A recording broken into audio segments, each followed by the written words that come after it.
que saber cuál es la definición y literalmente está en su nombre. Cetoacidosis diabética es una complicación aguda que se considera la más frecuente tanto de la diabetes tipo 1 como de la diabetes tipo 2 y se compone de tres cosas: de hiperglucemia por arriba de 200, de acidosis metabólica en sangre y de presencia de cetonas, ya sea en sangre o en orina.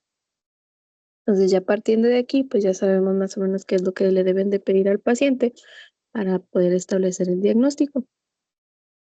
Se dice que solamente o mayormente se presenta en pacientes de edad avanzada y que están acompañados, además de la diabetes, de otras comorbilidades, pero ustedes se van a dar cuenta ya cuando estén en el hospital que realmente no es así.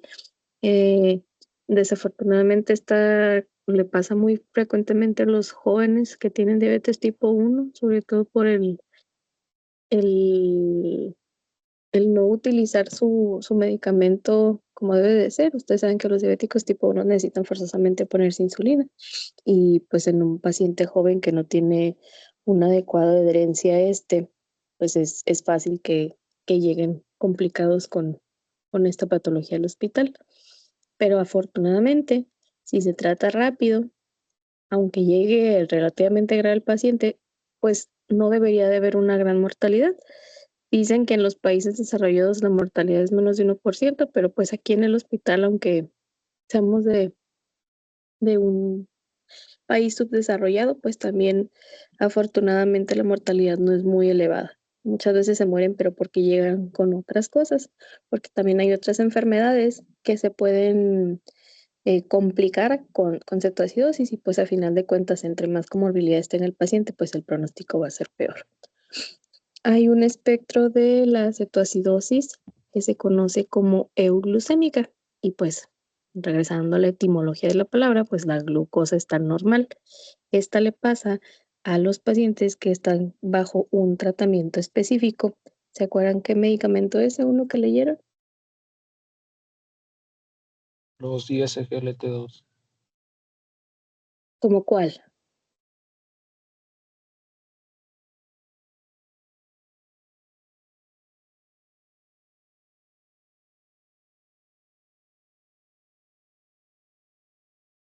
A ver, denme el nombre de uno de esos medicamentos. Dapagliflozin. Si ustedes se acuerdan, la dapaglifosina es uno de los medicamentos que se utilizan como cardioprotección. Entonces, muchos cardiópatas que están tratados con ese medicamento, pues pueden tener.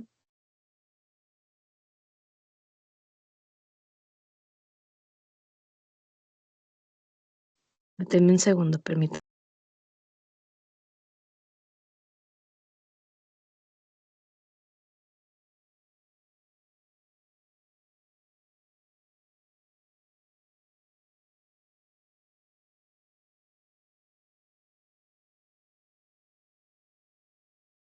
Si les apago de pronto el micrófono es porque mi perra se pone bien loca y no quiero que salgan los ladridos, perdónenme. Bueno, entonces, ese tipo de medicamentos se utilizan como cardioprotección en los pacientes que tienen insuficiencia cardíaca.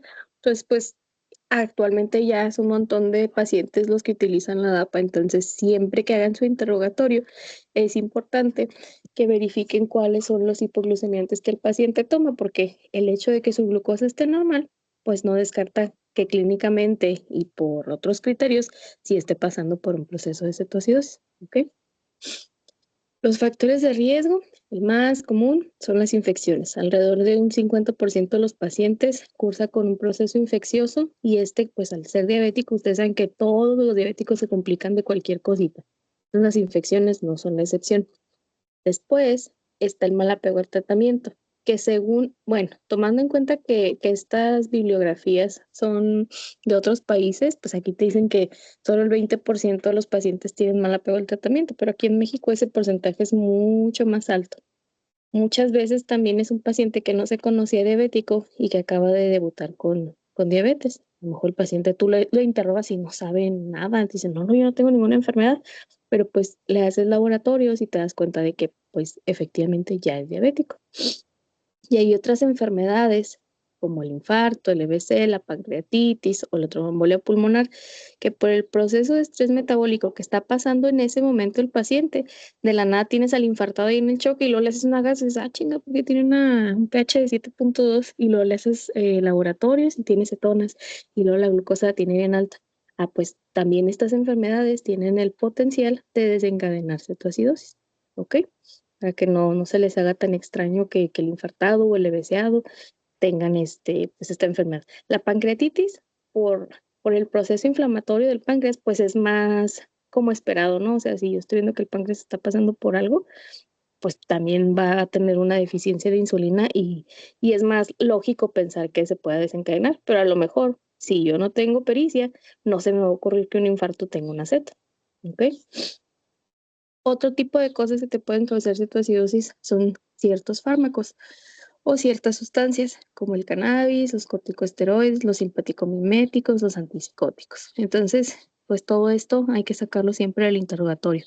¿Qué toma el paciente? ¿Consume tipos de drogas y todo eso? Si se fijan, de los interrogatorios que les pido, no me voy tan recio con los antecedentes que les piden, por ejemplo, en medicina interna, pero mínimo las cositas que tienen ustedes en su machote, pues es lo necesario que tenemos para poder establecer un diagnóstico en el servicio, ¿ok? Los diuréticos también. Ahora, todo esto obedece a una fisiopatología. La fisiopatología, si ustedes la entienden, van a saber el porqué del tratamiento. Esto se los he dicho desde todas las clases que hemos visto. Entonces, lo primero es vamos a desglosar el nombre. Se llama cetoacidosis diabética, entonces vamos a empezar con la hiperglucemia. ¿De dónde viene que el paciente tenga hiperglucemia? Número 1, es un paciente que tiene una deficiencia relativa o absoluta de insulina, ¿ok? Va a depender del tipo de diabetes, va a depender del tipo de control que esté llevando, pero el chiste es que hay una deficiencia de insulina. Gracias a esa deficiencia, hay un exceso de hormonas contrarreguladoras que generalmente deberían de mantenerse bloqueadas si la insulina estuviera en buena cantidad. ¿Se acuerdan cuáles son esas hormonas contrarreguladoras? Se refiere al glucagón, catecolaminas, cortisol. No, sí, cortisol era. No me acuerdo. No sé si se refiere a esos. Hijos, sí son esos. Entonces, todas estas sustancias se están secretando pues, a diestra y siniestra porque la insulina no está ahí para hacer un feedback negativo y que ya no se produzcan. Entonces, específicamente, primero con la hiperglucemia, tenemos al paciente que todavía está con su ingesta de alimentos. O sea, antes de todo lo que está pasando dentro de su organismo, pues el paciente sigue alimentándose. En menor medida a lo mejor, porque a lo mejor ya trae náusea, vómito y todo, pero la primera cosa es la ingesta. Entonces ya tienes un aporte de glucosa exógeno. Ahora, de forma exógena, ¿qué es lo que sucede? Cuando tú tienes una deficiencia de insulina y se está produciendo todo esto, sobre todo el glucagón, que es el que mayor parte tiene en la fisiopatología, estás afectando otros órganos. Empezamos con el músculo. Si se acuerdan, el músculo está formado por proteínas. Si tú degradas una proteína, se hacen aminoácidos. Entonces, cuando tienes déficit de insulina, hay degradación de proteínas a nivel muscular. ¿Y qué es lo que sucede? Ciertos aminoácidos específicos se van por el torrente sanguíneo, viajan y llegan hacia el hígado. En el hígado, como yo no tengo un filtro que me diga que necesito empezar a producir insulina, pues voy a seguir con un proceso que se llama gluconeogénesis. Y esos aminoácidos entran en este proceso de gluconeogénesis. Entonces ya tienes la primera parte de por qué se está aumentando la producción de glucosa endógena. Otra parte importante es el riñón. Un riñón sano se estima que te produce del 20 al 30% de la glucosa endógena en un paciente que no tiene ninguna enfermedad. Pero en un diabético mal controlado, ese 30% se aumenta. Entonces, pon tú que aquí tenías un 30 y de repente se te brincó un 50, 60 y luego estás degradando aminoácidos y luego el paciente está comiendo. Entonces, todo eso te genera procesos de hiperglucemia. ¿Ok? Ahora, siguiente componente es la formación de las cetonas. En el tejido adiposo, tenemos aquí arriba, cuando no tenemos insulina o es muy escasa, se genera un proceso de lipólisis. Si yo tengo lipólisis, mis triglicéridos se van a degradar en glicerol y en ácidos grasos. Y esos ácidos grasos quedan libres. ¿Y a dónde se van? A la circulación. Y de la circulación vienen a caer aquí al hígado. ¿Ok? ¿Qué pasa con esos ácidos grasos libres? Estos, al entrar a la mitocondria del hígado, se degradan en acetilcoenzima A. Si medio se acuerdan de sus clases de bioquímica, la acetilcoenzima A entra a un ciclo que se llama ciclo de Krebs y este es el que nos ayuda para producir energía, ¿ok? Entonces, yo tengo un exceso de ácidos grasos. Yo nada más necesito cierto número de acetilcoenzimas A para que este ciclo de Krebs se eche a andar. Entonces, ¿qué va a pasar con todas las extras que tienen aquí rondando en la mitocondria? Pues se van a empezar a condensar unas con otras. Entonces se condensan y se forma algo que se llama acetoacetilcoenzima A y se siguen condensando. Ya cuando están suficientemente condensadas, ahora aquí mismo en la mitocondria se empiezan a degradar. ¿Y en qué se degradan? En estos cuerpos cetónicos, en el beta-hidroxibutirato y el acetoacetato.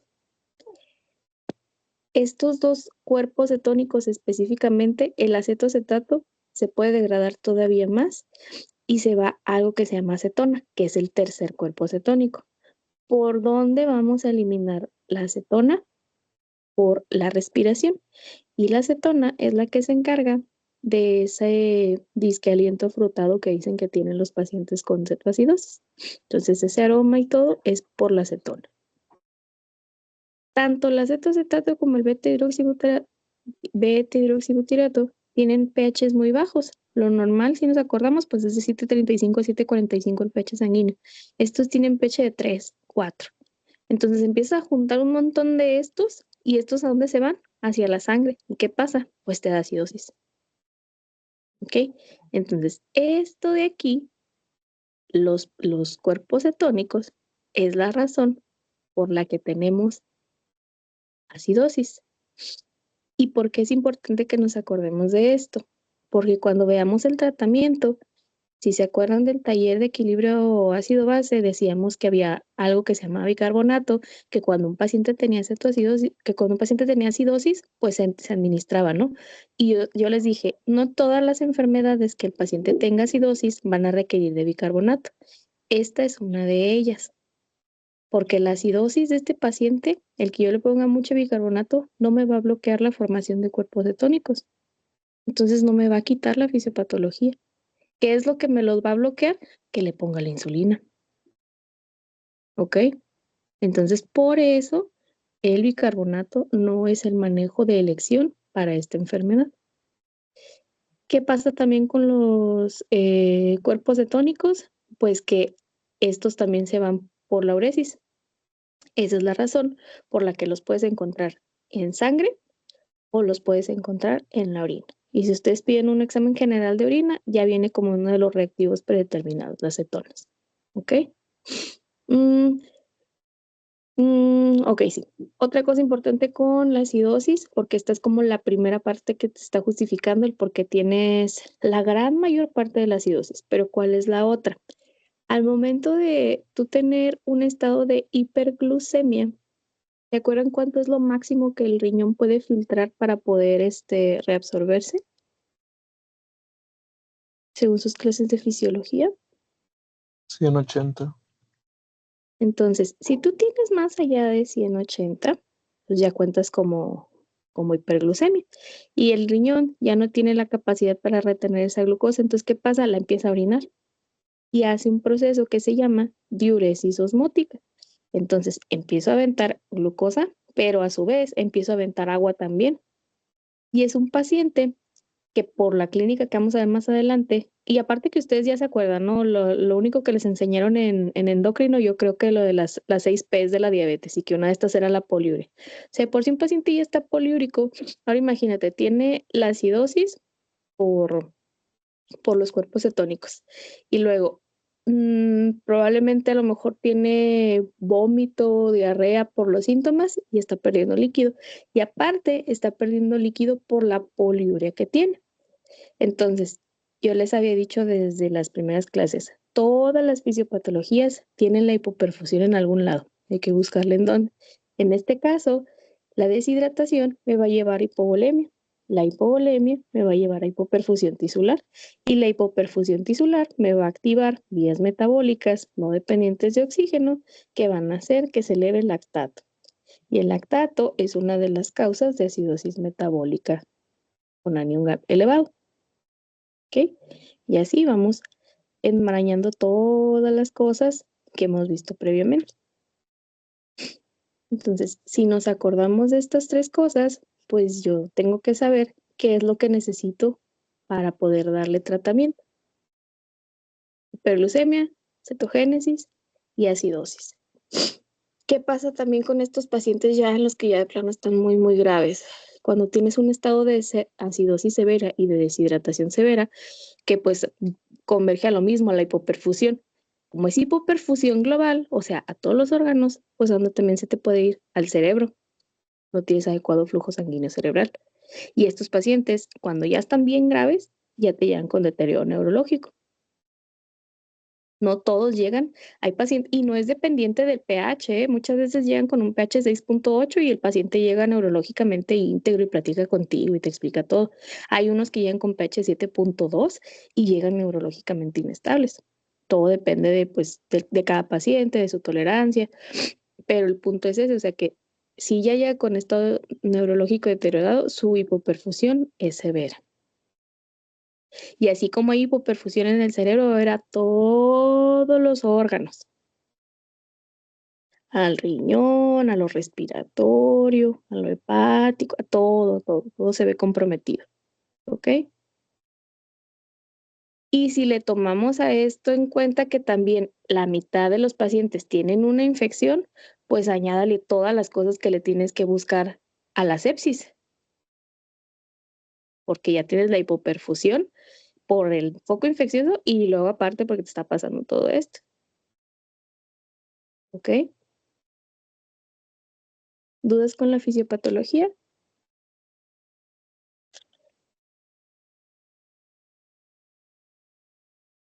¿Todo bien, pues? Ok. Clínicamente, ¿cómo me puedo imaginar que puede estar un paciente con cetoacidosis? La diferencia principal que tiene un aceto con un estado hiperosmolar es, hablando de la clínica, el tiempo de evolución de la patología. Estos pacientes pueden estar bien en la noche y en la mañana empezar con síntomas apenas. En cambio, el estado hiperosmolar, pues es más insidioso. Te dice el familiar, no, pues ya tiene 2 semanas así, empezó a querer dejar de comer y luego de repente ya en una semana estaba más cansado y luego hace 3 días ya no respondía. No, estos no, o sea, de la noche a la mañana te ponen mal. Y como les digo, menos del 20% presenta alteraciones del estado de alerta, pero si las presenta es de muy mal pronóstico. Los síntomas clásicos que les decía de endocrino, las PES, la polidipsia, la polifagia, la poliuria.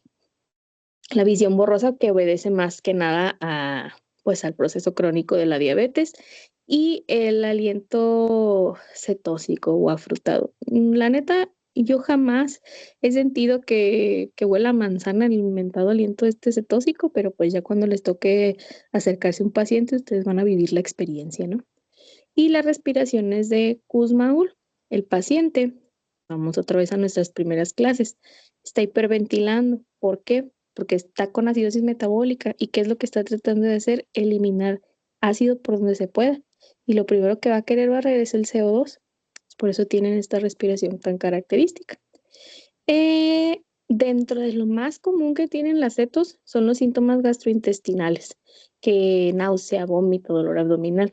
60% de los pacientes, dice la literatura, yo creo que casi todos han llegado así, van a ser los que lo presentan.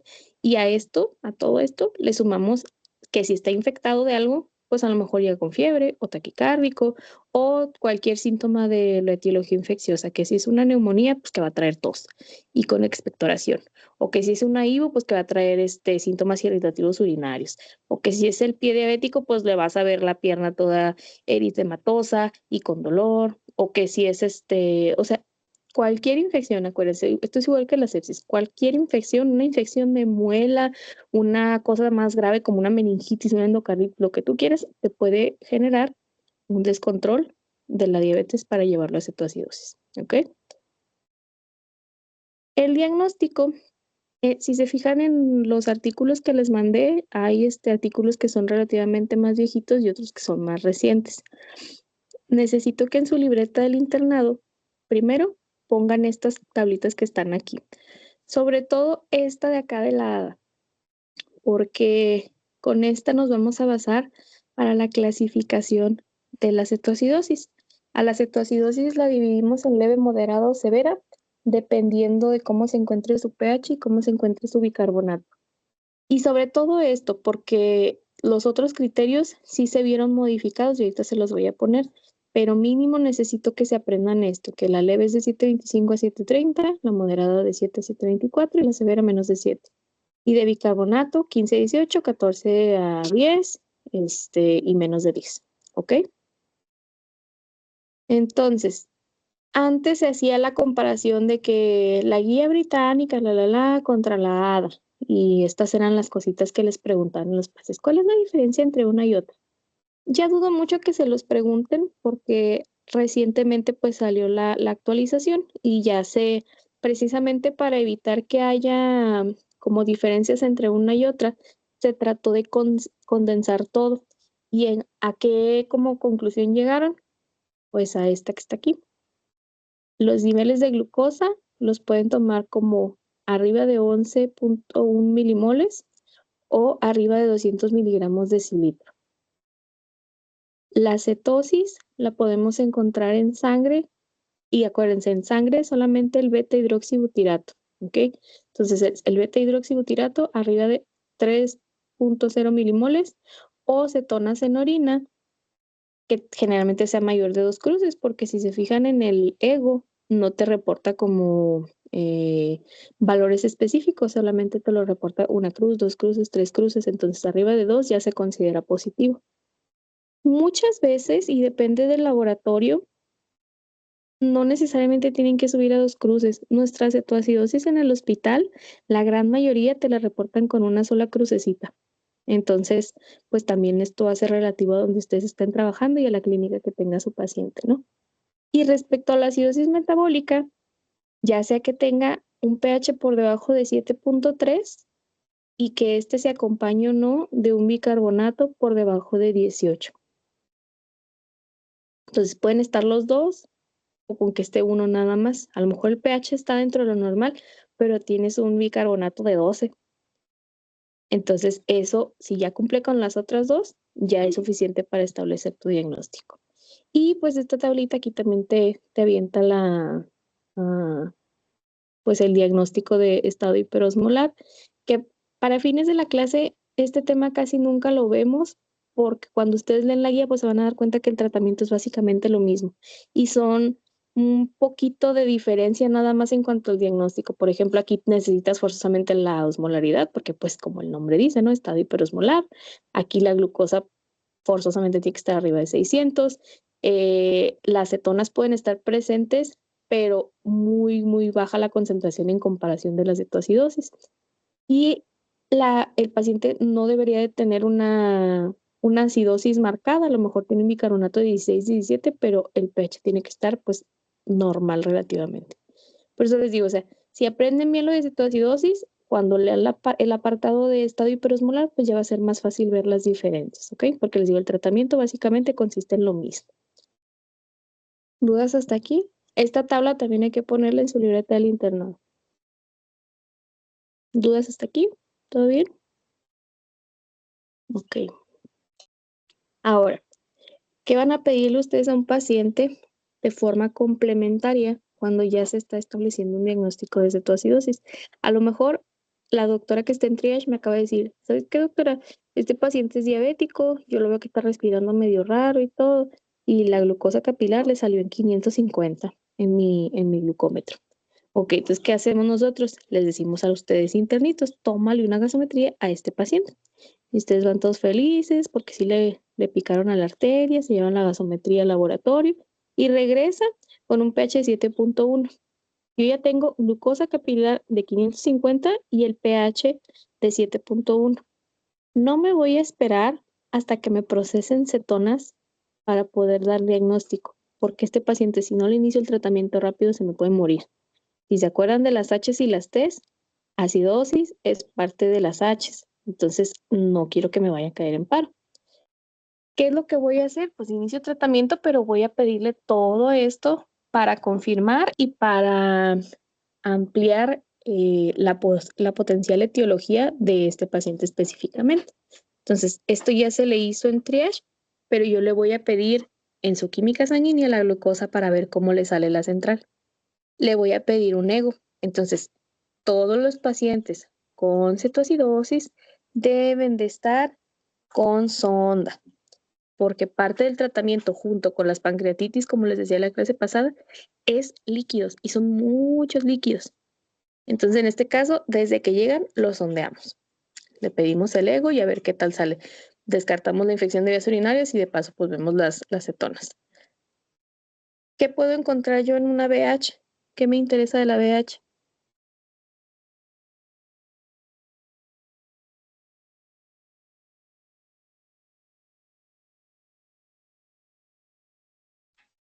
¿Que pudiera traer datos de infección? Pues, primero que nada, descartarle leucocitosis, porque pues son pacientes que si ya sé que el 50% de las cetoacidosis están desencadenadas por una infección, pues necesito ver que no traiga leucos, que no tenga neutrofilia. Si sí es una infección y es séptica, o sea, si ya me está ocasionando sepsis, ¿qué más quiero ver de esa BH? Lactato. ¿Cómo? El lactato. No, pero en la BH no sale lactato, esa casi siempre viene en la gasometría o se pide aparte en la química. Que sí lo vamos a pedir, pero ¿qué más me sirve de la BH?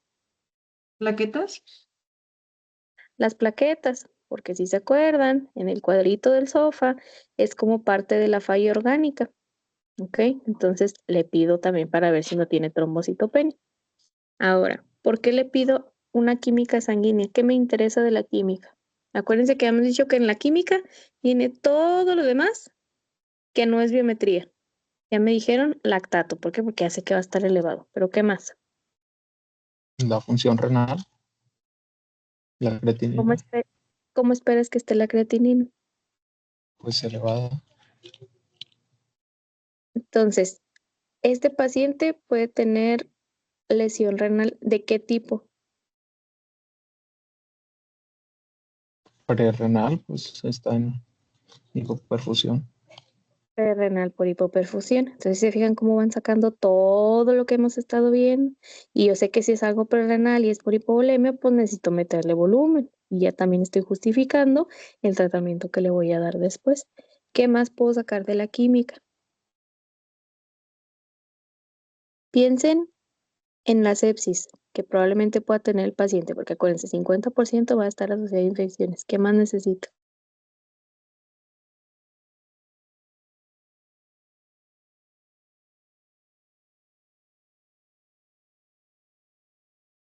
Pues puede ser lo de la función hepática.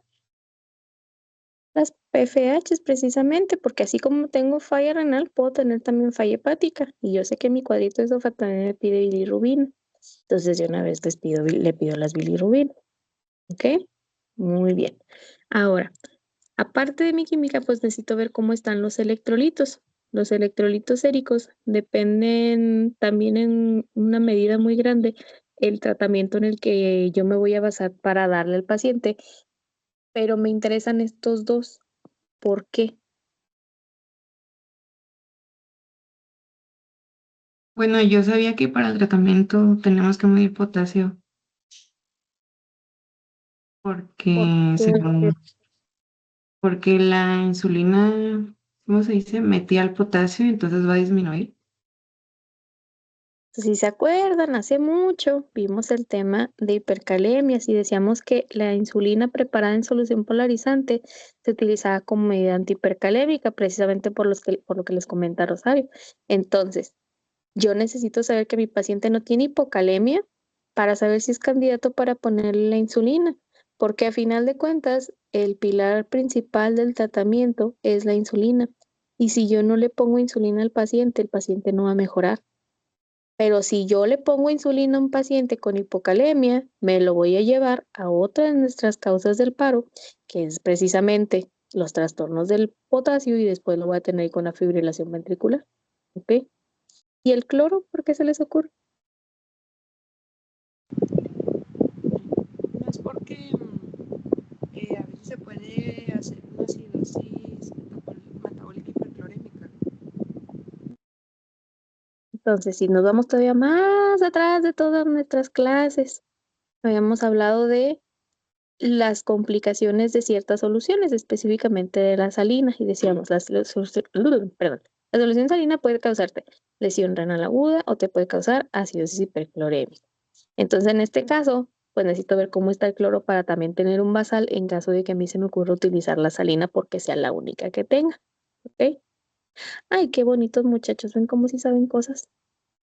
Les dije que ya para este punto ya no iban a estar tan mensos como cuando llegaron. Lo sabía. Muy bien. Entonces, ya como estudios de imagen, pues solamente le voy a hacer los que sean necesarios. Si estoy sospechando una neumonía, pues le hago rayos X. Si estoy sospechando que sea por una cole, que tenga una colecistitis y que por eso se encarne, pues le hago el ultrasonido. Un absceso hepático, le hago ultrasonido. Si creo que es una litiasis renal, una pironefritis, le hago la Orotac. Entonces, todo va a estar encaminado a lo que yo sospeche que pueda tener el paciente. Si creo que es una meningitis o algo, pues le voy a hacer su tomografía. Acuérdense, cualquier proceso infeccioso que yo sospeche, lo tengo que atacar junto con estar verificando que sí tengo una cetoacidosis realmente. ¿Dudas hasta aquí? Ok. ¿Cuáles son los marcadores de severidad? ¿Qué me dice a mí que mi paciente puede, pues ahora sí que morirse?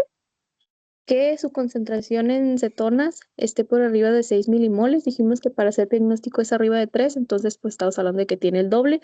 Y si tiene tantas cetonas, imagínate qué tan acidótico va a estar.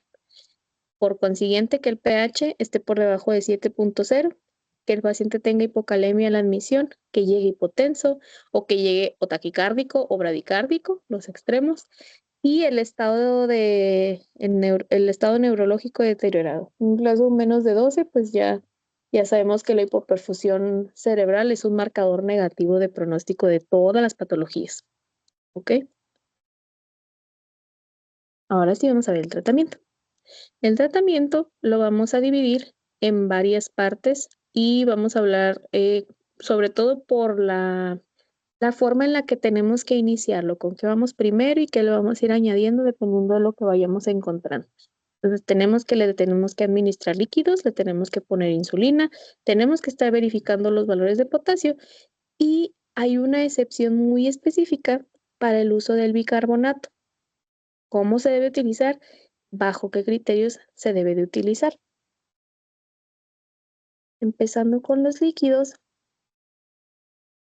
hay esta es la guía más viejita de las que les pasé y en la guía más actualizada, no, a ver, denme un segundo.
Ay, perdónenme, es que está bien menso el repartir de Mercado Libre. Y como me trajo la medicina de mi perra la loca, de verdad era necesario responder esa llamada. Bueno, entonces, manejo de líquidos. Hay un artículo que es el que tiene esta parte y hay un artículo más nuevo que solamente tiene un parrafito. Me interesa que primero lean esta parte, este apartado, para que sepan cómo se tiene que titular el manejo con líquidos. Desde siempre les he dicho, los líquidos no son inocuos, si no sabemos utilizarlos nos van a dar sobrecarga. El problema con los artículos conforme van saliendo es que cada vez se ponen más pinches flojos y les van quitando más cosas y te ponen nada más cosas que ellos infieren que tú ya sabes, de que, ¿cómo dijeron la clase pasada que venía en el artículo? Manejo dependiendo necesidades o ajustado a requerimientos del paciente y todo. Pues sí, cabrón, pero dame un basal, o sea, ¿con qué inicio? Yo sé que le tengo que estar checando la frecuencia cardíaca, yo sé que le tengo que estar checando la presión y todo, pero dime con qué empezar, porque a lo mejor yo soy nuevo y no sé. Entonces, esta guía es más práctica en ese sentido, porque te dice cómo inicias y ya después puedes hacer los ajustes que te dice la guía nueva.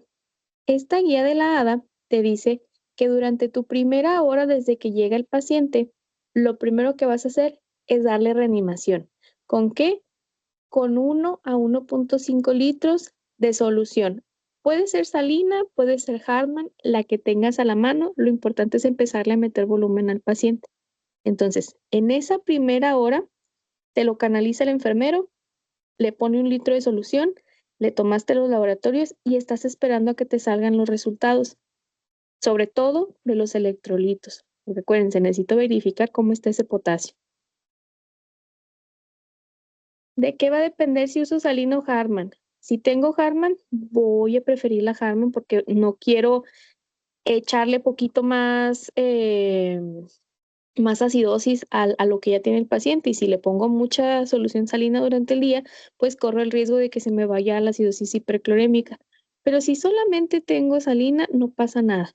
Vamos a poner la reanimación porque ¿qué me va a matar más rápido el paciente? ¿La hipovolemia y la acidosis que ya tiene por esa hipoperfusión o la posibilidad de que le dé acidosis hiperclorémica y que me exacerbe más el cuadro? Entonces siempre piénsenlo de esa forma. No le hagan mucho caso ya a la parte que dice la guía británica. Ya les digo, ya no se hace esa distinción actualmente, entonces solo váyanse para las recomendaciones de la primera hora de 1 a 1.5 litros de solución, de preferencia soluciones balanceadas. Después de la primera hora, cuando ya empecé a recabar laboratorios, cuando ya empecé a ver si el paciente ya se le quitó lo hipotenso a lo mejor, ya no está taquicárdico, ahora sí ya tengo los niveles de potasio, entonces voy a partir para bajarle a esta tasa de infusión. ¿Y cómo se lo voy a administrar? Vamos a ponerle de 250 a 500 mililitros por hora.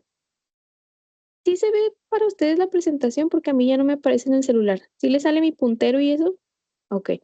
Entonces, vamos a suponer que tenemos el litro de solución y le dicen a su enfermera, necesito que me pongas esta solución en una bomba de infusión continua. ¿Por qué?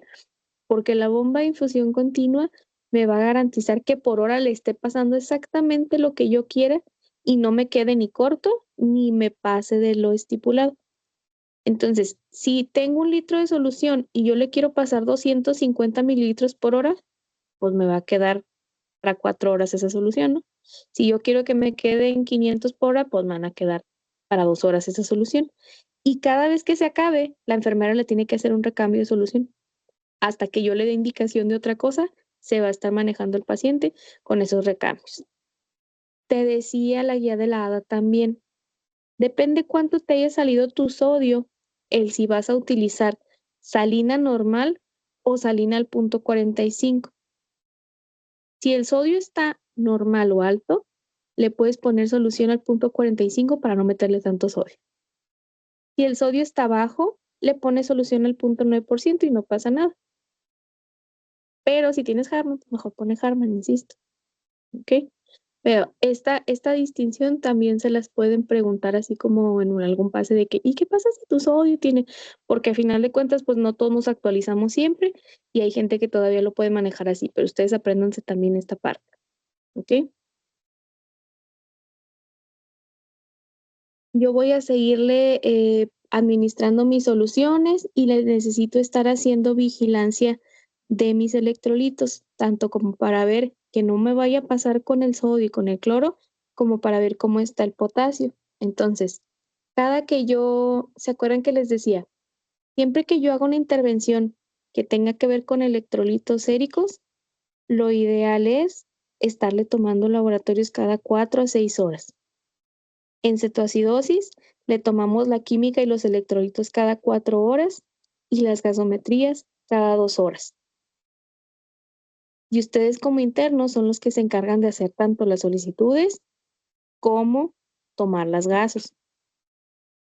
Entonces, si ya saben que en una guardia tienen un aceto, ahí ya imprímanse todo su bonche bueno, me van a tocar cada 2 horas, le voy a imprimir la de las 4 de la tarde, la de las 6, la de las 8, la de las 10 y ya no se me va a olvidar y ahí las voy a tener a la mano. ¿Ok? ¿Qué puede suceder? Este punto de acá lo vamos a volver a retomar más adelante. Cuando yo estoy dándole, y creo que a algunos de ustedes ya les tocó un caso de cetoacidosis, si no me equivoco, fue a Héctor y a Saraí. Hay pacientes que llega un punto en que a lo mejor la glucosa ya no la traen en 500, a lo mejor ya les bajó a 120, pero eso no significa que ya se les haya quitado la enfermedad, porque ahorita vamos a ver cuáles son los criterios de resolución. Cuando un paciente todavía no tiene criterios de resolución, pero tiene un dato de hipoglucemia, entonces yo no puedo permitir que la glucosa baje tanto porque pues también es peligroso para el paciente. ¿Y qué es lo que le voy a hacer? Ponerle una solución glucosada al 5 o al 10%, la que tengan a la mano. ¿Cuánto le voy a poner de esta solución, doctora? Ok, vamos a suponer que tú le dijiste a la enfermera, yo le quiero pasar 500 mililitros por hora. Y ya tiene 2, 3 horas así, y luego la enfermera te dijo, doctor, el paciente ya tiene la glucosa en 120. ¿Le apagamos a la insulina? La respuesta a eso siempre va a ser no. ¿Ok? ¿Qué le vamos a hacer a la insulina? Ahorita lo vamos a ver en la siguiente diapositiva. Pero a las soluciones le vamos a decir, esta de 500 que te estaba pasando aquí, pónsela a lo mejor en 250 nada más. En vez de pasarle 500, bájasela a la mitad. Y la mitad que le faltaba se la vamos a dejar de la glucosada para que tú le sigas pasando lo mismo que le estabas pasando, pero ahora ya estás atendiendo el problema de la hipoglucemia. O por decir, tú dices, no, pues yo le quiero pasar 300 de Harman y 200 de glucosa nada más. No pasa nada, el chiste es que no te excedas de lo que le estabas poniendo por hora, porque lo vas a sobrecargar. ¿Y cuánto tiempo voy a tener esta infusión? Hasta que la glucosa suba otra vez. Aquí en esta guía dice arriba de 200, esto cámbienlo porque la nueva ya está actualizada, es arriba de 250. Yo no le voy a suspender la solución glucosada a mi paciente que no ha remitido y que me habían salido con hipoglucemia hasta que su glucosa central o la capilar que le haya tomado la enfermera no le vuelva a subir hasta 250. Porque más abajo de 250 es peligroso para el paciente que tú le continúes con la infusión de insulina. Y yo no le voy a quitar la insulina al paciente nomás porque tiene hipoglucemia, si eso se lo puedo corregir. ¿Sí estamos claros en eso? Entonces esto lo vamos a volver a retomar en la siguiente diapositiva cuando veamos lo de la insulina. Entonces no se estresen si todavía no lo entienden muy bien aquí. Entonces líquidos, repasando esta diapositiva. Primera hora de 1000 a 1500. A partir de la segunda hora y con laboratorios, ya voy a ponerle de 250 a 500 por hora. Voy a utilizar la salina si quiero, voy a utilizar la Harman, no pasa nada. Y también puedo utilizar solución glucosada al 5 o al 10% si mi glucosa está por debajo de 200 y todavía no tengo criterios de resolución. y le voy a dejar esta infusión de glucosada hasta que la glucosa me vuelva a salir por arriba de 250. Ahora vamos a ver la insulina. Bueno, este parrafito pitero que está aquí es lo que dice la nueva guía. Te dice, sí, pues bolo inicial de 500 utiliza soluciones cristaloides a una tasa inicial de 500 a 1000 por hora durante las primeras 2 a 4 horas y después de eso, pues ya va a depender de cómo encuentres tu hidratación al paciente y todo. No manches, o sea, si ustedes leen eso, pues no, eso para mí no es educativo para ustedes. Entonces, por eso quiero que tengan una base como la que vienen en las imágenes que están abajo de esto, porque en la nueva guía solamente te pone esto. Y te dicen aquí, la corrección de líquido se debe de realizar en las primeras 24 48 horas. Pues sí, o sea, yo espero que mi cetoacidosis resuelva lo más rápido posible, pero esto no es una buena indicación, al menos para ustedes.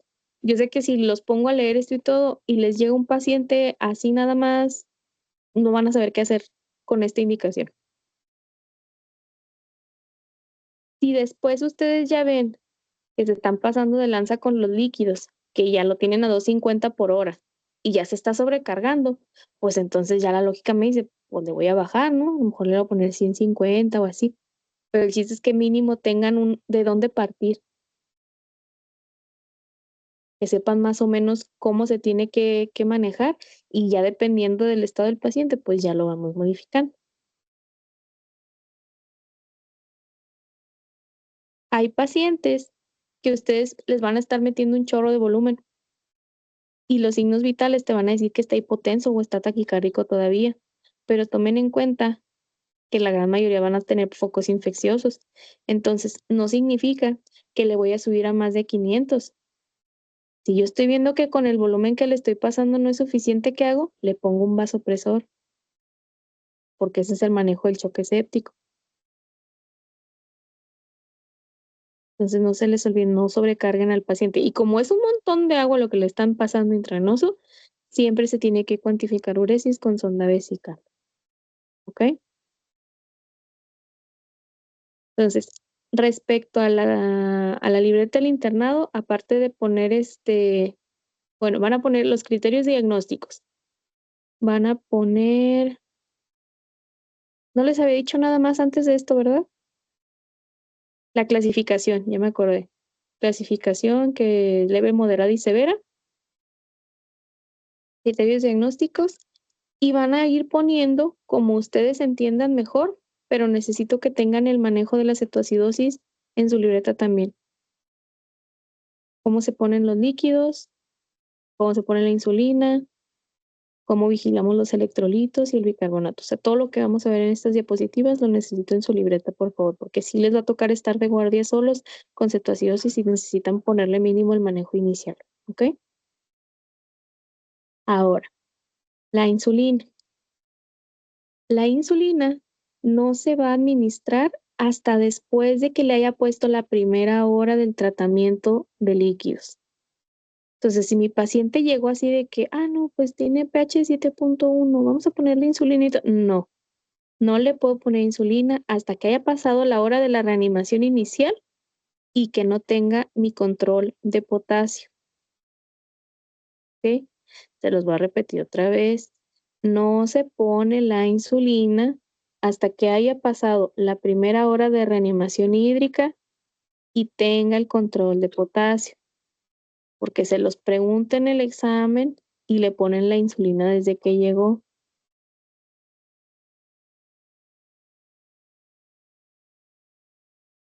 Como hay una clasificación de cetoacidosis de leve, moderada y severa, pues entonces también las insulinas las manejamos dependiendo de si es una ceto leve o una ceto moderada severa. La ventaja de las leves es que se pueden manejar con insulina subcutánea. No hay que ser tan agresivos con ellas. Entonces, la insulina subcutánea, ¿de qué forma se pone? 0.1 unidades por kilo de insulina de acción rápida. Se pone como un bolo y después se le va a estar poniendo 0.1 unidades por kilo de insulina de acción rápida cada hora, perdón.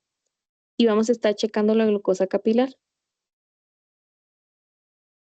Si yo no quiero estarle poniendo cada hora, pues en vez de ponerle 0.1, le pongo 0.2 y se la aplico cada 2 horas. Pero con estos, pues va a ser bien importante que la enfermera le esté checando la glucosa capilar cada 2 horas para saber si estamos mejorando o no. ¿Ok? Pero esto solamente es en las leves. La que ustedes van a ver en el hospital la mayor parte del tiempo es la moderada y la severa, la que sí se trata con insulina intravenosa. La clase pasada les dije cómo se preparaba la infusión de insulina. Esta va a ser igual. También necesito que tengan la infusión de insulina, la forma de la preparación en la libreta del internado. Son 100 unidades de insulina de acción rápida en 100 mililitros de solución salina al 0.9%.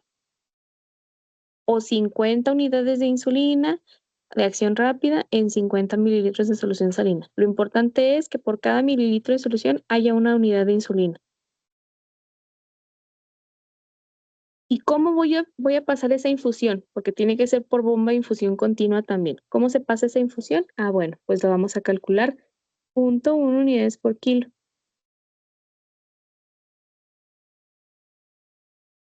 Primero se va a administrar un bolo. Digamos que mi paciente pesaba 70 kilos. 0.1 por 70, pues me salen 7, ¿no? Quiere decir que le voy a administrar 7 unidades en bolo y ya después le voy a dejar la bomba de infusión a 7 mililitros por hora.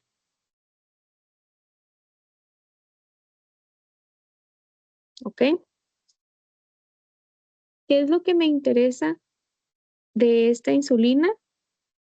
Que mi glucosa plasmática, después de la primera hora en la que yo le puse pues la dosis inicial, me baje 50 a 75 miligramos sobre decilitro de la sérica.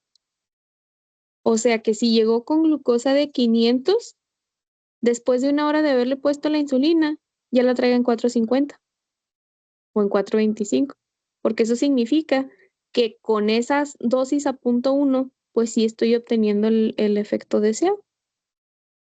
En caso de que no tenga este descenso que viene aquí al lado, ¿qué es lo que voy a hacer? Pues le tengo que iniciar le tengo que aumentar. Si la tenía a 0.1, pues ahora la voy a subir a 0.2. Y de nuevo, a la hora voy a volver a revalorar, ahora a ver si sí se me bajó la infusión como la tenía aquí. Generalmente la gran mayoría de los pacientes responden con la dosis de 0.1 por kilo y ya no hay necesidad de hacerles ajustes. Pero hay pacientes que son muy obesos o que tienen una resistencia a la insulina bien cabrona porque jamás se ponen sus medicamentos y a eso sí hay que subirles hasta 0.3. O sea, sí es algo importante de vigilar. Pero ¿cuál va a ser mi meta? Que en la primera hora se le baje 50 a 75 miligramos sobre decilitro. ¿Ok?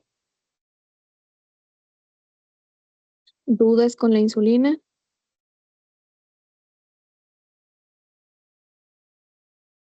Ahora, ¿qué otra cosa es importante de decir aquí? ¿Se acuerdan que les decía en la diapositiva pasada? A veces el paciente va a ser hipoglucemia, pero no significa que la patología esté resuelta. Entonces, toda la fisiopatología gira en torno al déficit de insulina. Si yo le suspendo de tajo al paciente la insulina porque me hizo una hipoglucemia, la cetoacidosis otra vez, pues, como burdamente le decimos en el hospital, nos va a rebotar, se va a descompensar otra vez y se va a volver a agravar. Entonces, a estos pacientes yo no les suspendo la insulina de golpe. ¿Qué hago? Se las bajo la dosis a la mitad, mientras le dura la hipoglucemia. Entonces, si la tenía a 0.1, se lo bajo a 0.05. Si la tenía 7 mililitros por hora, pues ahora le va a quedar a 3.5 mililitros por hora. Y ahí es cuando le voy a decir a la enfermera, prepárale la glucosada al 5 o al 10% y me avisas cuando la glucosa otra vez esté arriba de 250. Y cuando ya esté arriba de 250, entonces vuelvo a subir la insulina de 0.05 a 0.1 unidades por kilo. ¿Ok? ¿Sí estamos claros con eso? Si no hay criterio de resolución completo, o sea, porque la sola hipoglucemia no es un criterio de resolución. Si no están todos completos, entonces nada más bajamos a la mitad la dosis de la infusión y después de eso ponemos la glucosada hasta que la glucosa suba a 250.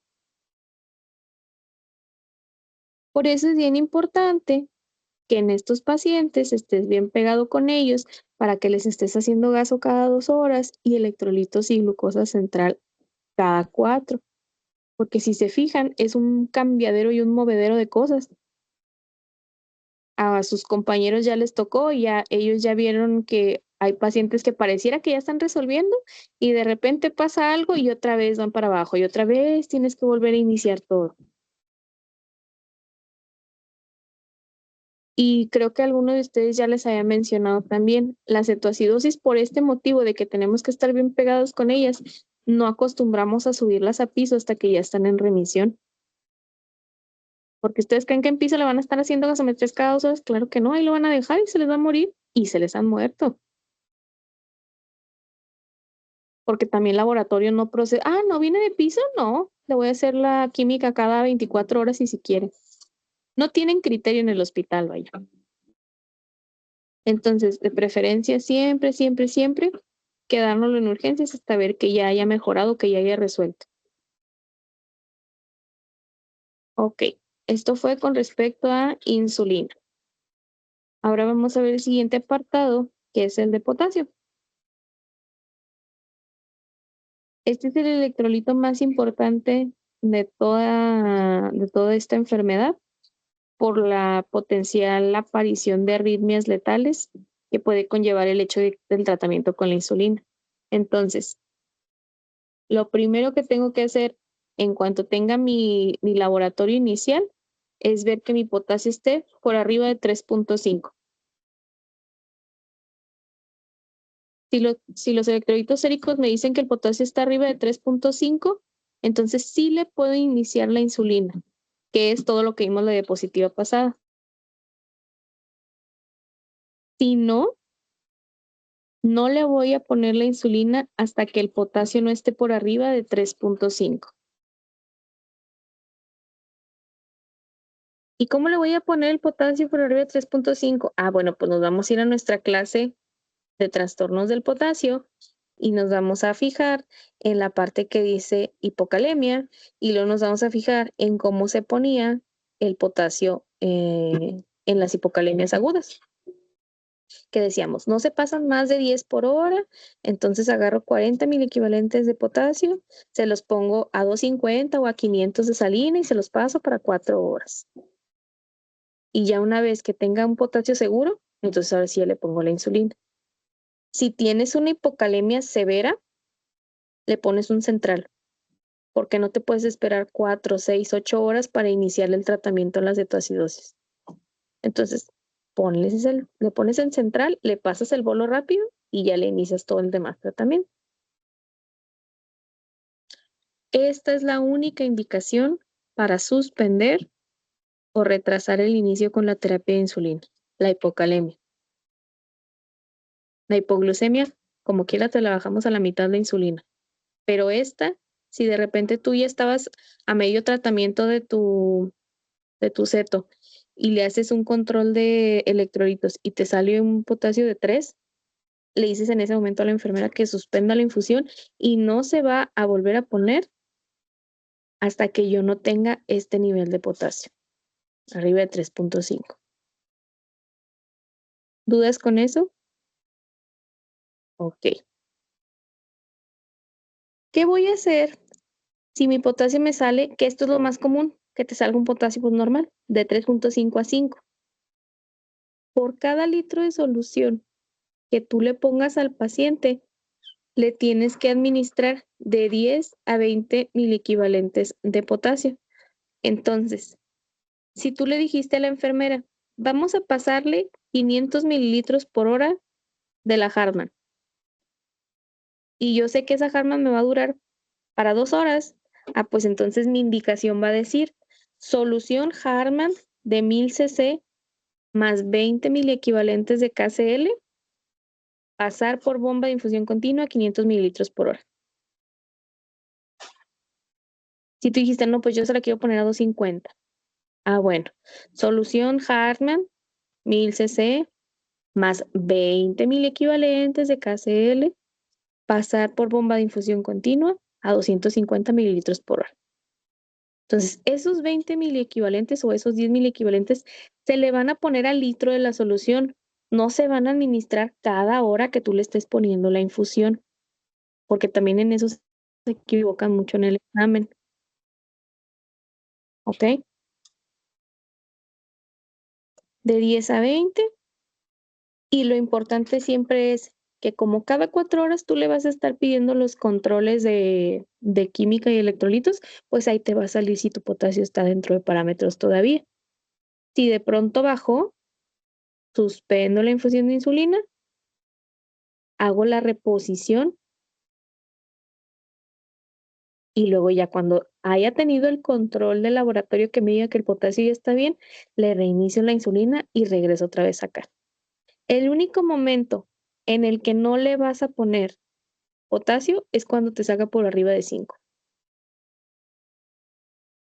Y puede pasar, a lo mejor el paciente renal que estabas manejando tenía pues su hipercalemia ahí ya como de base, y a lo mejor a ese ya no necesitas ponerle más que los 1000 de Salina o 1000 de Harman, 500 para cada hora, sin agregarle nada de KCl.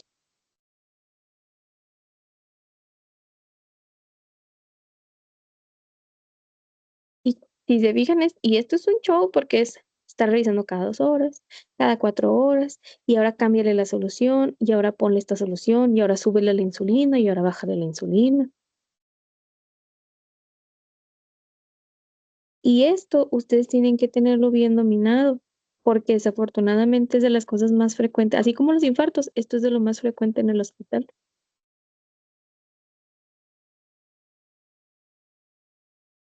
Entonces, vuelvo a repetirles, única indicación para suspender la infusión de insulina es hipocalemia por debajo de 3.5. Y este 3.5 está actualizado porque hace 2 años utilizábamos otra guía que decía que hasta 3.3 o hasta menos de 3, pero aquí ya son bien estrictos y menos de 3.5 se la suspendes, porque yo creo que ya vieron que se les morían muchos de hipocalemia.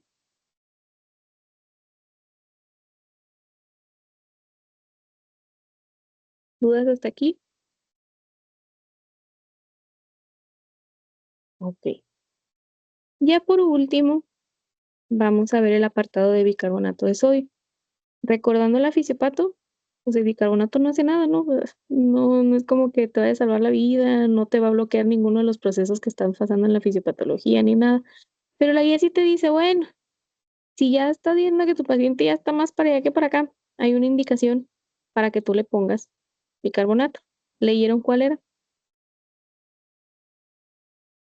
Yo encontré que era el pH menor a 6.9. Entonces, hasta que tu pH de la gasometría está por debajo de 7.0, o sea, a partir de 6.9, no le vas a poner bicarbonato. Y ojo con esto, si la primera gaso en la vida del paciente, así que apenas acaba de llegar y que todavía no le pones nada de líquidos ni nada, te sale por debajo de esto, no significa que ya le vayas a poner bicarbonato. Primero lo tienes que reanimar. El bicarbonato nunca se pone antes de la primera hora de la reanimación. Si después de que le pusiste la primera hora de reanimación, le haces un gaso de control y otra vez te salió así, ok, entonces ahora sí ya se lo puedes poner. Pero nunca se lo vas a poner antes de poner el primer litro de solución que está marcado en la guía. ¿Ok? Porque a lo mejor después de ese litro de solución el paciente mejora un montón y ya te sube el pH a 7.1. Entonces no tiene caso utilizar esta medida heroica, porque la neta esto es una medida heroica. O sea, esto nada más es como para ganarle poquito más tiempo al paro cardiorrespiratorio. ¿Cómo se administra? Van a agarrar 100 milimoles de bicarbonato y se los van a poner a 400 mililitros de agua inyectable. No de salina, no de Harman, no, agua inyectable. La guía nueva dice que solamente son 100 de bicarbonato en 400 de agua inyectable y que se pase para 2 horas. La guía anterior le añadía 20 de KCl. ¿Alguien me puede decir por qué le añadían esos 20 de KCl? ¿Por qué se les ocurre?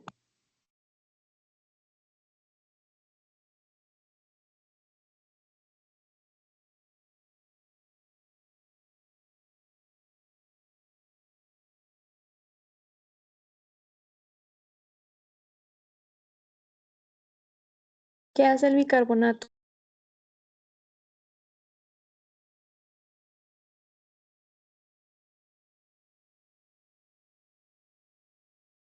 O vaya más Bicaro- dirigido. Ajá, Bicarbonato puede meter potasio, ¿no? También. Entonces, ajá. Entonces, como el bicarbonato también tiene ese mecanismo de acción en el potasio sérico, pues si tú le pones bicarbonato al paciente, pudiera ser que le estés bajando los niveles de potasio.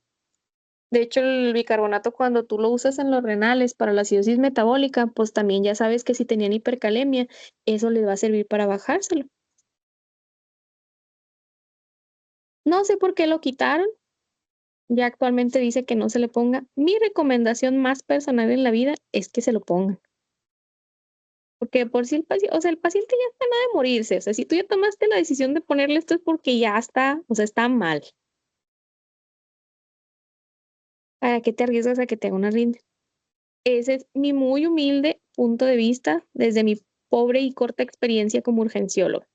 Si ustedes les preguntan en sus pases y todo, no, pues son 100 en 400, nada de que la doctora Caro dijo que... No, yo no soy bibliografía, yo les estoy compartiendo mi experiencia nada más, ¿ok? Y si se fijan, aquí dice para 2 horas, 2. ¿Qué es lo que pasa a veces? Porque tengo compañeros, pueden ser personas o médicos que no saben manejar la cetoacidosis, o tengo compañeros que luego se alocan y les da miedo, ¿no? Y ven un pH de 6.8 y te dicen, agarra 9 frascos de Bicarsol y pásaselos en bolo y todo. No, eso no te sirve de nada, de nada. Porque le vas a tomar una gasometría de control y te va a salir al chingazo, va a decir, ah, no, mira, ya lo curé. Pero no, o sea, al ratito le vas a volver a tomar y va a salir el estado real del paciente, no le estás corrigiendo nada. Tú sabes que necesitas insulina, tú sabes que está hipoperfundido y necesitas un montón de volumen.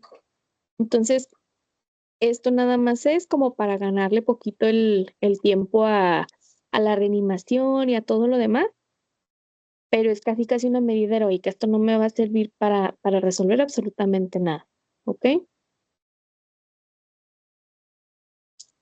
Ok. Y otra vez le repito, no lo pongan antes de la primera hora de reanimación. Nunca se pone antes de la primera hora de reanimación. ¿Ok? ¿Cuándo considero yo que mi paciente tiene criterios de resolución?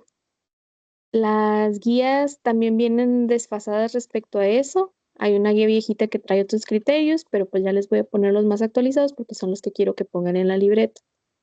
Los criterios de resolución verifican glucosa, verifican las cetonas y verifican el estado de acidosis del paciente. Entonces, mi glucosa central tiene que estar por debajo de 200.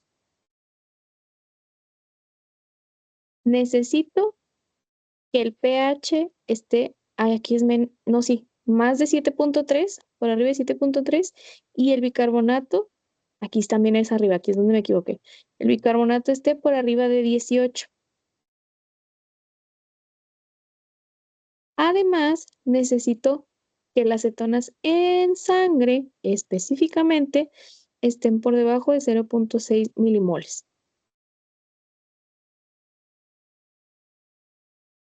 ¿Por qué necesito que sean las cetonas en sangre? Porque el beta-hidroxibutirato se transforma en acetoacetato y el acetoacetato se sigue excretando en la orina. Entonces, el que yo tenga cetonuria no es muchas veces confiable para que yo diga, pues todavía tiene el paciente cetonas. O sea, puede seguir persistiendo en la orina, pero solamente porque el beta-hidroxibutirato se está pues degradando a final de cuentas. Entonces, las cetonas en orina no me sirven, necesito forzosamente que sea en sangre. ¿Cuál es el pedo de esto? Que nosotros no tenemos cetonas en sangre en el hospital público del país México en donde vivimos. A lo mejor lo tienes en el Ángeles, en Centro Médico o en, no sé. Pero aquí en el 3 veces honorable Hospital 66 no tienes esto. Entonces, ¿en qué nos basamos? Glucosa, pH y bicarbonato.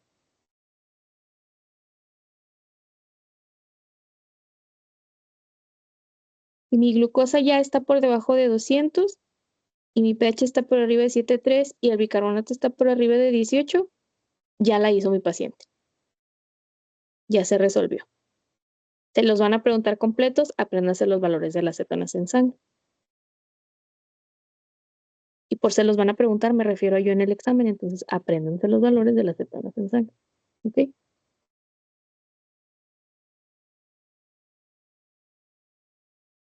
¿Qué voy a hacer cuando el paciente ya resolvió? Cuando ya tiene todos estos criterios. Pues necesito dejarlo lo más estable posible para su egreso a domicilio. ¿Qué voy a hacer? Voy a hacer los cambios de insulinas o el switch de insulinas. Así ustedes lo van a escuchar en el hospital. Vamos a hacer el switch. ¿Qué es el switch? Esto. Cambiar la insulina que tenía en su infusión por una insulina con horario. Y la insulina es NPH. Acuérdense que la otra era la insulina de acción rápida. Muchos pacientes ya están manejados con insulina NPH y la opción que yo tengo es que regresen al régimen que tenían. Es que me ponía 40 unidades en la mañana y 20 en la noche. Bueno, pues le pongo eso. Pero hay pacientes que nunca en su vida se han puesto insulina. ¿Qué voy a hacer? Pues se las voy a calcular a una dosis de 0.5 a 0.7 kilo día. Y de lo poquito que les han de haber enseñado en endocrino también, pues estas insulinas se ponen 2 tercios en la mañana y 1 tercio en la tarde o en la noche. ¿Ok? Como la insulina NPH tarda más o menos 2 horas en empezar su acción, en esas 2 horas después de que yo le puse la primera dosis, yo voy a continuar con la infusión de la insulina todavía. O sea, no porque tenga me voy a emocionar y ya tiene todo esto, enfermera, quítele la infusión y quítele todo y ya vamos a pasar. No, porque si yo hago eso, si yo le quito la infusión que tenía, va a rebotar otra vez, porque no le he dado chance esas 2 horas al paciente a que la NPH le haga efecto. Entonces continúo 2 horas posteriores y lo que puedo hacer con esta es bajar la dosis a la mitad. No siempre es necesario, pero a lo mejor tienes un paciente que te está haciendo mucha hipoglucemia, pues bájasela a la mitad de lo que la NPH le hace efecto. Si no, continúa con esa dosis las 2 horas que están estipuladas y cuando ya hayan pasado 2 horas después de que le administraste la NPH, ahora sí ya le suspendes esto. ¿Ok?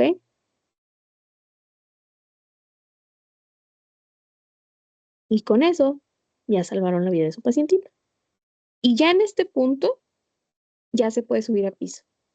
Solamente cuando ya hayamos llegado aquí, al momento en el que ya le quité la infusión. Antes no.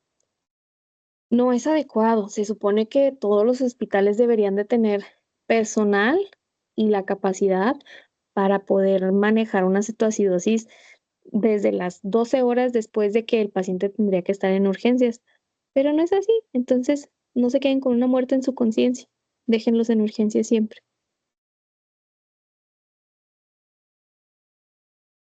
Y ustedes como internitos siempre se van a encargar todos los laboratorios, gases cada 2 horas, electrolitos y química cada 4.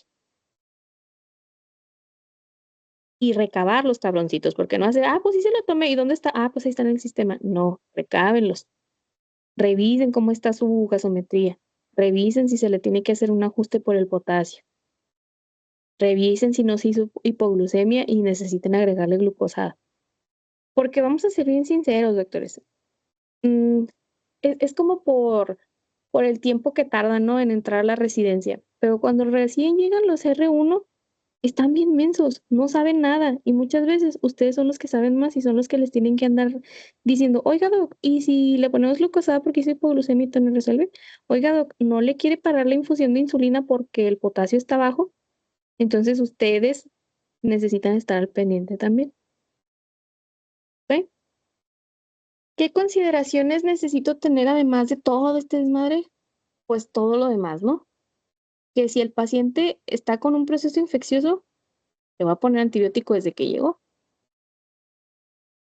Que si el paciente está vomitando, pues le va a poner antieméticos. ¿Mi paciente se debe de quedar en ayuno cuando llega? ¿Ustedes qué opinan?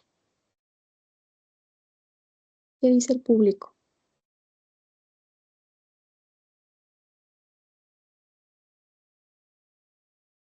A ver, levanten la mano los que crean que se tiene que quedar en ayuno el paciente.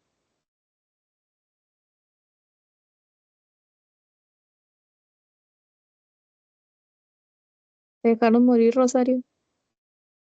Ahí está la neta, mira. Es que no estoy segura, pero yo había visto que no toleraban la vía oral. Ok. Un paciente con ceto. A ver, ustedes cuando se quedan en ayuno, ¿qué es lo que les pasa? Empiezan a producir después de varias horas de ayuno. Porque como estudiantes de medicina, no me digan que jamás se han quedado en ayuno porque no les voy a creer, ¿eh? ¿Qué hacían en esas mañanas después de tener la clase, la primera hora de anatomía, después de 2 horas que no habían comido? Un paciente no necesita tener diabetes para producir cetonas. Si ustedes se quedan en ayuno lo suficiente, pues van a tener un estado cetósico, ¿no? También, para que coman y todo.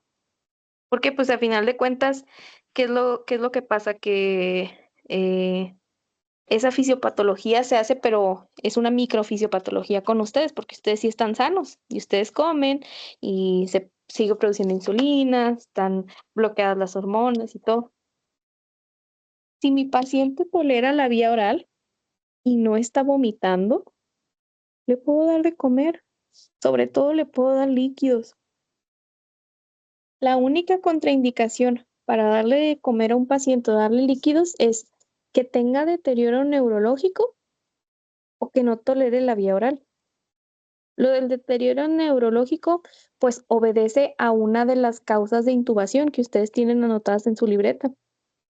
Si el paciente tiene el vaso deteriorado, lo va a tener que intubar al final. Y si le di de comer antes, pues ahí me va a broncoaspirar y todo lo que le metí se va a salir. Si está vomite y vomite y vomite, pero yo le pongo un antiemético y se le quita, a lo mejor me empieza a decir, doctora, tengo un chorro de sed, ¿puedo tomar agua? Yo he visto compañeros que dicen, no señor, están en ayuno, no mames, güey, está todo deshidratado, el pobre paciente todo seco y quiere tomarse su tecito que le acaba de traer el comedor y tú no se lo quieres dar. Si toleran, denles de comer. Y de hecho, para que ustedes puedan poner esto, el paciente tiene que haber comido. Ustedes no pueden indicar una NPH si el paciente está en ayuno. Entonces, si puede comer, le damos de comer. La única contraindicación absoluta es Glasgow deteriorado. ¿Por qué? Porque lo voy a terminar intubando y es peligroso. A veces están en choque, pero no necesariamente porque el estado neurológico lo amerite, sino porque tienes un pH muy bajo que no resuelve y que no resuelve. Si tienes un aceto grave que te llegó con un pH de 6.8, pues a lo mejor en ese momento histórico de la vida no le vas a dar comida, ¿no? Estás metiéndole líquidos, estás viendo cómo responde, porque si el pH persiste así, probablemente también lo tengas que intubar. Y acuérdense, un pH refractario o una acidosis metabólica refractaria es un criterio de hemodiálisis de urgencia. Entonces hay pacientes que terminan en sesiones de hemodiálisis por glacetos que no resuelven. Entonces, si está crítico, o sea, si está en un estado grave y todo, bueno, me voy a esperar. Vamos a dejarle un ayuno transitorio y vamos a ver qué tal se comporta. pero a lo mejor después de 4 o 5 horas ya está mucho más estable. Pues ya dale de comer. Va a ser más fácil que te resuelva la aceto si le diste de comer a que si no le has dado nada. Entonces no dejamos en ayuno a los pacientes, salvo en esas ocasiones que les acabo de mencionar. ¿Ok? Salud, Edgar. Yo de Edgar me voy a acordar porque toda la vida se la pasa estornudando. Siempre está alérgico, siempre está enfermo, siempre está estornudando, Edgar. Antipiréticos, si el paciente tiene fiebre, porque pues, si tiene un proceso infeccioso probablemente esté asociado, que si el paciente tiene dolor de algo y todo, le vamos a poner analgésico también. Hay otra cosa que no les comenté, esto se los voy a decir rápido. Los pacientes con cetoacidosis, el dolor abdominal tiene mucho que ver con la hipoperfusión tisular. ¿Se acuerdan que en algún momento platicábamos de que cuando tú tienes hipoperfusión, tu cuerpo está tratando como que de preservar las funciones vitales y te guarda la circulación para lo prioritario? Se va al corazón, se va a pulmones, trata de irse al cerebro y así, ¿no? Y por eso empiezas pues con lesión renal aguda, falla hepática y todas esas madres. Entonces, en este caso, aplica lo mismo. Gastrointestinalmente, pues la neta, yo prefiero que mi corazón funcione a que funcione mi intestino. Entonces, ¿qué pasa? Pues que el cerebro, el cuerpo redirecciona esa circulación y la hipoperfusión a ese nivel gastrointestinal causa dolor. Pues es como si fuera isquemia, vaya. No llega al grado de la isquemia completamente, pero de ahí viene el dolor. Cuando tú empiezas a hidratar al paciente y la perfusión mejora, el dolor también debe de mejorar. Salvo que sea una cole, no más decir, no, tiene dolor abdominal porque es una hipoperfusión tisular por la sed y todo, y el güey tenía una colangitis, ¿no? O sea, no, también hay que hacer semiología, hay que hacer una revisión adecuada. Si tiene dolor, pues le pongo analgésico. Entonces, todas las consideraciones especiales es todo lo extra que yo le debo de poner según la patología que me haya llevado a la sed. Si nada más fue debutante o si nada más fue por transgresión farmacológica, va a resolver rápido. A lo mejor en las primeras 24 horas ya la lograste resolver. Con las que vas a batallar más son con las infecciosas. Porque la infección no se la vas a quitar en 24 horas. Y a lo mejor le quitaste el aceto y a los 2 días te descompensó y le regresa. Entonces ahí con ellos tenemos que tener cuidado. Pero en la mayoría de los que son, por ejemplo, los tipo 1, ya sabes que esos es porque o tragaron algo que no tenían que tragar o no se pusieron la pinche insulina y te mejoran muy rápido. Es la magia de la cetoacidosis. Te llegan muy, muy, muy mal clínicamente, pero lo sacas adelante muy rápido. Lo que sí es que te tienes que pegar así con ellos mucho, mucho. Ya cuando estén rotando en urgencias y estén con sus residentes, si ven que al residente le llegaron 3, 4 choques y tiene un aceto ahí en la cama 4 o allá más lejitos y todo, pues no sean cabrones, ustedes ya saben qué hacer, revísenlas. Porque si está el otro intubando y poniendo centrales y todo, y luego va a llegar el de la mañana a cagarlo de, ¿por qué tienes un aceto sin resolver? Pues, no tienen sentido común tampoco mis compañeros, entonces cuiden ustedes a los pacientes que saben que pueden cuidar. ¿Ok? ¿Dudas con el tema? Este tema siempre se los doy yo porque necesito que les quede súper, súper claro y porque como hay mucho de dónde cortarle, necesito que solamente se enfoquen a lo más prioritario. Mi recomendación es, lean primero la guía que tiene las tablitas que les puse, que es en donde hacen la comparación de la ADA con la guía británica. Y ya cuando hayan leído esa bien y ya la hayan comprendido, lean la actualización, que son las tablitas últimas que les pegué. Porque si se quieren aventar la última de golpe, va a ser bien difícil que la entiendan. Les digo, es que estos güeyes creen que todos nacieron ya sabiendo medicina y nada más te van poniendo como que lo más nuevo y se les olvida que hay gente que está leyendo esto de nuevo. Entonces, lean primero la pasada, tómense su tiempo y todo. Les digo, básicamente aquí en la exposición les resumí todo lo necesario, pero igual échense un clavadito, vuelvan a repasarlo para cuando les toque pasar visita y todo, pues ya vayan más preparados. Y respecto al examen, este examen es de casos clínicos. Como ya vimos mucho, pues si se fijan, ya estos temas a mí me parece que son más complejos y siempre se los dejo al final porque como abarca prácticamente todo lo que hemos visto en el semestre, aquí ya es más fácil que puedan integrar muchas cosas que se ven desde el primer módulo. Entonces, la intención de los casos clínicos es que pues, ya se pongan truchas para lo que les va a tocar en el internado. A mí no me va a servir que cuando estén de guardia le reciten a un paciente, por ejemplo, la cuarta definición de infarto. Pues sí, qué chingón, güey, pero ¿qué me vas a dar de medicamento porque me duele el pecho, no? Entonces, este examen es para eso. Vamos a integrar todo lo que se vio de estos temas y ya los voy a poner a pensar un poquito más de, a ver, ¿qué se hace primero? ¿Cuáles son las medidas? ¿Qué puede ser? ¿Cuáles son los diferenciales y todo? Y sorpresivamente es en donde mejor les va, porque es más fácil que se pongan a pensar como médicos a que traten de memorizarse los conceptos de las demás cosas.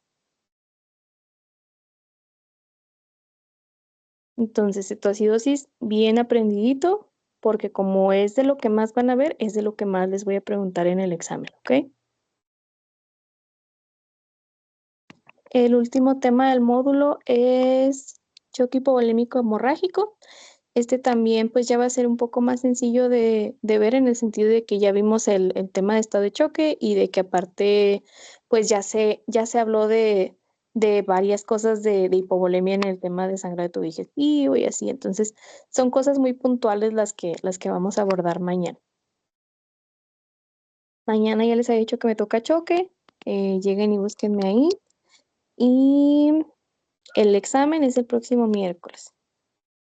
La neta, los iba a atorar y les iba a decir que se los ponía mañana y hoy veíamos los dos temas, pero dije, no, sé un alma buena, han sido buenos muchachos, no se merecen esto. Entonces les estoy dando un chorro de tiempo para que estudien.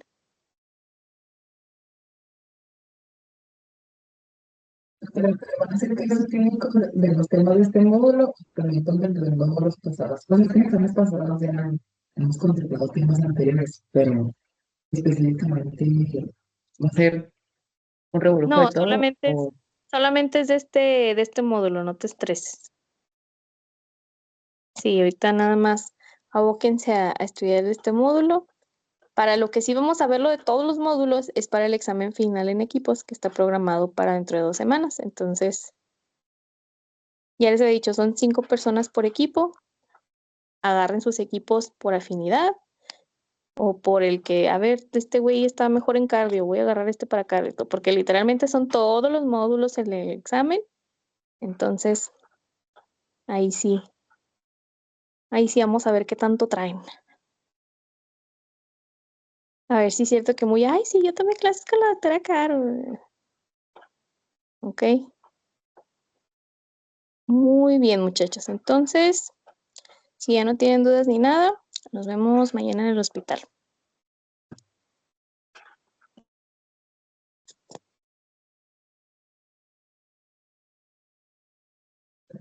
Hasta mañana, doctora. Gracias, nos vemos. Hasta mañana.